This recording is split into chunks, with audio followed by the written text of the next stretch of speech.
প্রথম কথা হচ্ছে সিবিআই এর এফআইআর এর নাম আছে, যে ইডি অফিসার গেছিল শুনলাম না কি, আবার এটাও ঘটনা এই রাজ্যের ডিজিরও সিবিআই এর এফআইআর এর নাম আছে, যিনি এই রাজ্যের এখন ডিজি, যিনি যার উপর এখন দায়িত্ব একে ধরার, এই শাহজাহানকে।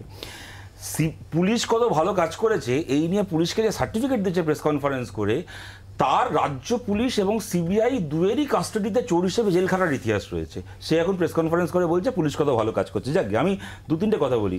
দেখো ভাই, এই ঘটনাটা ঘটার পর থেকে এখনো পর্যন্ত 6 দিন কেটে গেছে, ইডির পক্ষ থেকে একটা কার্যকারী পদক্ষেপ নেওয়া হয়েছে এখন অব্দি, একটা সিঙ্গেল পদক্ষেপ। কি? ইডি জানিয়েছে এবার থেকে কাউকে ধরতে গেলে ওরা হেলমেট পরে যাবে। এর বাইরে 6 দিনে যারা মাঠটা খেয়ে ফিরে এলো, এত পাওয়ারফুল একটা সংস্থা, তাদের কাছ থেকে কী উদ্যোগ তুমি দেখলে আমায় বলো।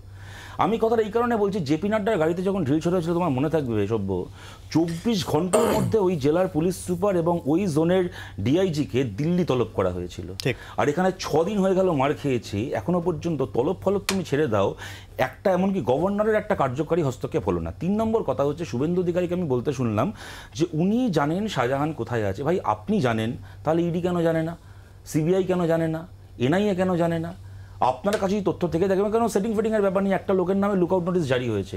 আমি বলছি, আমার কাছে যদি ইনফরমেশন থাকে সে কোথায় লুকিয়ে আছে, আমার কাজ এটা সেই যারা খুঁজছে তাদেরকে জানানো, দেশের নাগরিক হিসেবে। শুভেন্দু অধিকারী দাঁড়িয়ে মিটিংয়ে মাইক গরম করছে, এদিকে যাদের ওকে ধরার কথা তারা মার খেয়ে সেই যে ফিরে এলো বাড়িতে বসে, তারপর থেকে তারা ধরতে পারছে না। আমি কথাটা কেন বলছি সভ্য, কারণ লাস্ট কথা আমি শেষ করছি। এইরকমভাবেই মার খেয়ে একদিন সিবিআই ফিরেছিল রাজীব কুমারকে ধরতে গিয়ে।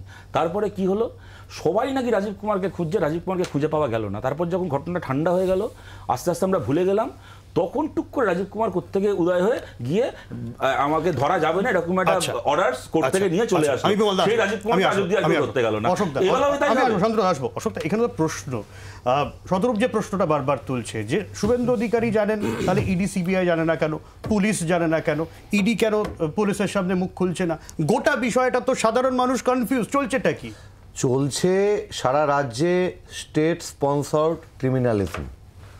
অপরাধীদের বাঁচাতে গিয়ে যারা হামলা করলো, আপনি দেখালেন আপনার প্রতিবেদনে, যে যে ধারাগুলো এখানে প্রযুক্ত হয়েছে সবকটাই জামিনযোগ্য ধারা। আপনার মনে হয়েছে যে জামিন পাওয়ার মতন অপরাধ? আপনার আমার কথা ছেড়ে দেন, সাধারণ মানুষের মনে হচ্ছে এই কথাটা। আর এই অপরাধ যারা করলো, সে অপরাধের হোতা যে সে শাহজাহান কোথায় আছে এটা নাকি এ রাজ্যের বিরোধী দলনেতা জানেন।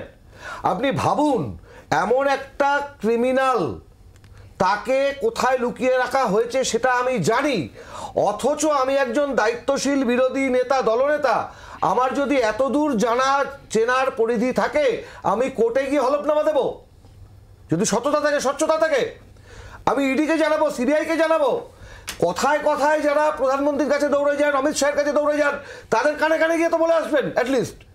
এইটা এই বড় বড় বাতিলাটা একটু ছাড়ুন বিমল দাদা। উনি বলছেন প্রশাসনের উপর আস্থা নেই।